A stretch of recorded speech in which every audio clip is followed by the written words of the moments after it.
সংস্কৃতিমুখী করতে নয়া উদ্যোগ, নতুন প্রজন্ম শারীরিক ও মানসিক বিকাশ বসিরহাটে শুরু হলো নাট্য বিদ্যালয়।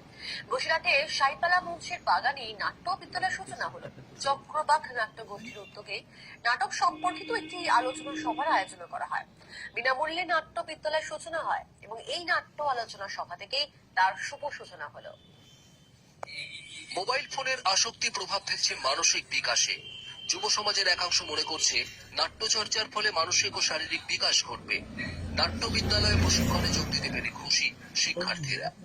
আমরা তো এখন হচ্ছে নতুন প্রজন্ম, এখন মোবাইল সবার হাতে হাতে আছে, এখন সেটা নিয়ে আমরা এখন বেশি চর্চা করছি। ফেসবুক, হোয়াটসঅ্যাপ আর সঙ্গে গেম, এটা আমাদের মানসিক মনটাকে কুড়ে কুড়ে খাচ্ছে।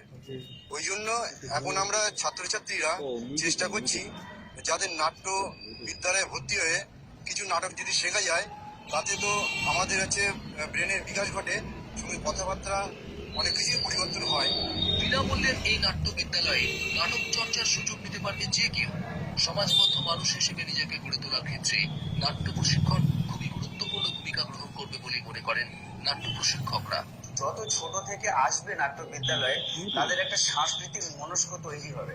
মানুষের যে ছেলেমেলে ইয়াং হচ্ছে, যাদের ব্যবহার রুট ব্যবহার হচ্ছে বা তারা উচ্ছৃঙ্খল টাইপের হচ্ছে, আমার মনে হয় এই সংস্কৃতির মধ্যে থাকলে এই রুট ব্যবহারটা অনেকটা ভালো হবে। বর্তমানে গ্যাজেট নির্ভর যুগে ছোট থেকেই প্রয়োজন নাটকের মতো সংস্কৃতি নির্ভর পাঠ, যা পরবর্তী সময় সঠিক মানসিক ও শারীরিক গঠনে সাহায্য করবে। এই প্রেক্ষিতেই বসিরহাটে শুরু হয়েছে বিনামূল্যে নাট্য বিদ্যালয়। আমার শহর বসিরহাট থেকে সঞ্জিত চক্রবর্তীর রিপোর্ট, কলকাতা টিভি।